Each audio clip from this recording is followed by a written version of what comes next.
Ciao ragazzi, ed eccoci qua con questa quarta parte di questo tutorial su questo simulatore V2X, ok? Allora, in questo vedremo, perché mi è stato segnalato, effettivamente mi era sfuggito, non ci ho pensato, effettivamente qualcuno ha detto, ma io dove posso reperire i file da utilizzare, da caricare nel simulatore? Laddove, che so, il costruttore non li ha resi disponibili. Come crearli? Bene, nulla di trascendentale, esiste attraverso il tools, quegli strumenti, questo diciamo modulo SPL Trace che ci permetterà di recuperare, di reperire, di creare questi file da poterli poi caricare nel nostro simulatore. Ma prima di iniziare voglio fare delle raccomandazioni perché è giusto che sia così, le ho fatte negli anni passati, poi in questi ultimi non le ho più fatte, credendo che è una cosa ormai diciamo assimilata, ok? Ma giustamente ci sono nuove persone che possono seguire e queste raccomandazioni vanno fatte ripetute sempre. Quali sono? Bene, è chiaro che quando noi simuliamo vorremmo che la nostra risposta sia bella dritta, lineare, che si presenti bella, ok? È giusto che sia così, non dico che sia sempre corretto, ma diciamo tendenzialmente è così. Sta di fatto che nella simulazione non va controllata solo la risposta acustica, anzi, dovrebbe essere una delle ultime, ok? Una delle prime risposte o comunque grafico da controllare è quello del modulo, ok? Il modulo di impedenza. Questo modulo dovrebbe presentare un minimo non troppo basso, come in questo caso stiamo a circa 2,5, già è basso, non tutti gli amplificatori hanno questa capacità di erogare grosse correnti, perché grosse correnti si hanno con bassi carichi, ok? E quindi potrebbe mettere in difficoltà qualche amplificatore. Si consiglia di avere un minimo intorno ai 3, 3,2, 3,4, ok? Sotto diventa difficoltoso. Ci sono anche, è vero, amplificatori professionali che riescono anche a pilotare cariche da un ohm, ma per quanto riguarda quelli a uso domestico, per l'hi-fi, non tutti, diciamo, hanno queste caratteristiche, diciamo quasi nessuno in verità, pochi, ok? Tutti gli altri riescono a gestire 3 ohm, 2 ohm e 8, voglio dire, ma non di più veramente. I picchi di impedenza, soprattutto in alta frequenza, non dovrebbero essere molto pronunciati, come in questo caso non lo sono, perché anche in quel caso è sintomo che il nostro crossover stia risuonando, ok? E non è consigliabile. In bassa frequenza c'è la risonanza del box, sia per quanto riguarda la risonanza del box chiuso e quella del crossover, pardon, del condutto, ok? E quindi è giusto che sia così. Mentre in un'altra frequenza no, non ci dovrebbe essere nessun picco che è un segno di risonanza, no. E la fase dovrebbe oscillare senza grosse rotazioni, ok? E questo per quanto riguarda il grafico del modulo di impedenza. L'altro importante è questo del taglio elettrico. Questo grafico ci mostra come il taglio, come si comporta elettricamente il nostro crossover, ok? E dovrebbe rasentare grosso modo ciò che poi avremmo come risposta acustica. Non dico uguale, non lo sarà mai uguale, pardon, però eh, ci dovrebbe essere un minimo di coerenza, no? Tra quello che presenta la parte elettrica con quella acustica. Se vedete, notate grosse differenze, anche in questo caso abbiamo un segnale d'allarme, non va bene, ok? E anche la risposta in potenza, ok? Cioè quanta energia acustica arriva nel nostro ambiente, che in questo caso è questa blu. Questa curva dovrebbe avere, magari lineare sì, ma dovrebbe avere, diciamo, una pendenza di circa 6 dB per ottava, più o meno lineare. In questo caso non lo è, non c'è questa pendenza, ok? Io non dico che dovrebbe essere così comunque sempre, però in questo caso, ad esempio, avremmo in ambiente delle medio-alte un pochino pronunciate, ok? Perché questa è la risposta a un metro, questa è tutta l'energia che arriva nell'ambiente, ok? Partendo dalla risposta in asse al fuori asse, tutta l'energia, ok? Qua vediamo invece quella della fase, ok? Questo qua diciamo è importante. La fase purtroppo è un argomento molto importante che abbiamo esaminato e vagliato nei vari tutorial. Nel crossover sì, bisogna fare attenzione, ma non più di tanto, perché i fattori in gioco sono veramente tanti e si potrebbe avere una risposta, diciamo, in fase un pochino altalenante anche quando poi è corretta a tutti gli effetti. Quindi non ci facciamo venire il mal di testa se qua non troviamo la perfezione. In linea di massima, le rotazioni di fase di driver dovrebbero coincidere nell'area di crossover, cioè circa 2000 dovrebbe avere diciamo, una rotazione di fase di due altoparlanti, ok? Se non è a 2, a 1800, 1900, voglio dire, non va bene anche così, ma non andiamo a spaccare il capello per quanto riguarda la fase. E qua poi abbiamo la classica risposta, voglio dire, per gradi, ok? Può aiutare, come non può aiutare, ma questo è più importante, velocità, ripeto, il modulo di impedenza, l'elettrico e la risposta in fase. Questi sono importantissimi. Se notate in questi grafici che c'è qualcosa di strano, beh, allora preoccupatevi, andate ad analizzare perché effettivamente il nostro crossover è sbagliato, ok? Al di là di quello che ci dice la risposta acustica, la risposta in frequenza, che può essere bella, ma se presenta un modulo disgraziato, bruttissimo, e allora voglio dire, è sbagliato, ok? Bene, fatta questa dovuta raccomandazione, veramente doverosa, specialmente per i nuovi arrivati, per i neofiti, che guardano la risposta in frequenza trascurando tutto l'altro. Non è giusto che sia voglio dire, così, non deve essere così.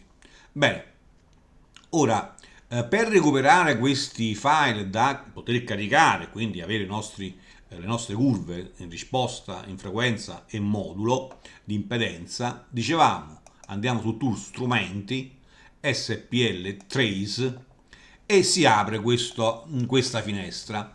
Per poter ottenere questi file a noi necessita, in verità al tools, necessita l'immagine del grafico, almeno quella, ok? E diciamo in linea di massima questo è sempre reperibile, ok? Come ad esempio dal sito di Ciare. Se cerchiamo l'HTP260, questo a corredo, vedete, ha due immagini, uno il modulo e l'altra la risposta in frequenza. Clicco, copio, con un editor immagine, in questo caso Paint, incollo. Vedete? Ho ottenuto la prima immagine che è questa qua della risposta. Me la vado a salvare in una cartella che conosco e quindi sarà facile poi recuperarlo. HTB 260 risposta in frequenza e salvo. Stessa operazione per quanto riguarda il modulo di impedenza, copio, editor, nuovo, incolla. A questo punto salvo anche questo. In questo caso è il modulo di impedenza. Ok, e abbiamo ottenuto le due immagini che ci servono. Questo qua possiamo chiudere. Ritorniamo sul nostro tools, il nostro strumento. Andiamo alla voce file, open image. Andiamo nella nostra cartella. È un JPEG. e clicchiamo sull'immagine della risposta in frequenza. Ora dobbiamo delimitare l'area di lavoro con queste barre colorate, vedete? Le afferriamo con il mouse, clicchiamo sul tasto sinistro e portiamo sul margine, in questo caso destro. Facciamo in basso pure, solo due, sulla sinistra afferriamo e portiamo sulla linea, idem in alto, idem sull'altra. Ora bisogna indicare i minimi e i massimi delle asse. Qua abbiamo 110 ed è giusto, il minimo è 60 ed è giusto, il minimo è 200 ed è giusto, il massimo è 20.000 ed è giusto. Ok? Per verificare la correttezza basta andare su un punto del grafico e leggere a cosa dovrebbe corrispondere. Qua stiamo a 1085. 1084,8, ok? 4,7, dai, accettabilissimo, ok? Benissimo, assicuratevi che siano corretta la lettura, clicchiamo su Trace SPL e andiamo a cliccare sulla nostra curva. Pardon, l'ha fatto? Mi sa di sì, perché usa lo stesso colore. Mi sa di sì, lo ripeto, mi sa di sì. Comunque sia, fatto ciò, vado sulla voce Export, sì l'ha fatto, sembra una sola cartellina, HTB260, risposta in frequenza SPL e salvo. Ok? Chiudo perché sennò mi sovrappone l'immagine, non so perché, non saprei perché.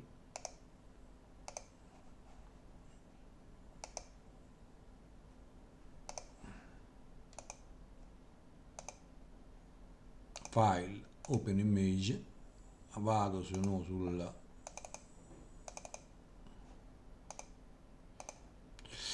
impedenza, ok, facciamo lo stesso, delimitiamo l'area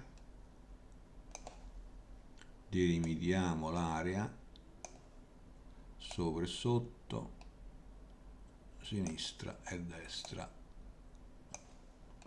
anche qua,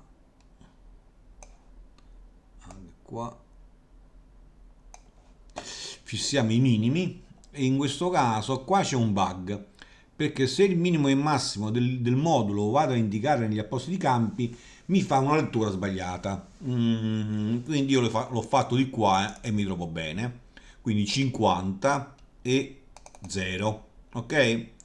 Qua è 20.000, qua dobbiamo correggere, dobbiamo indicare 20.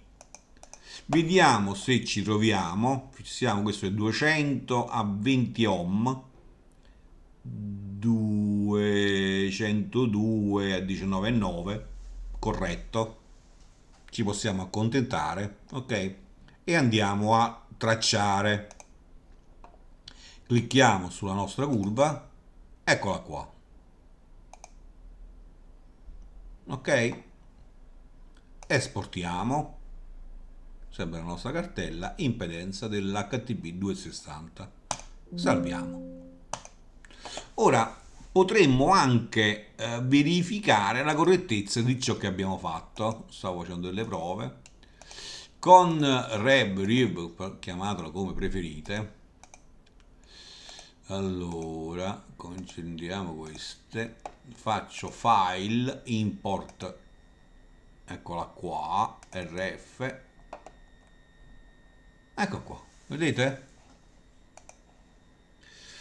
200 era il minimo.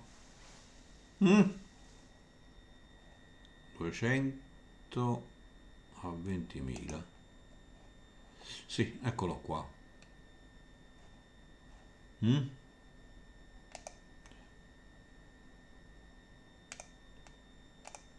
Ecco qua, vedete? Uguale.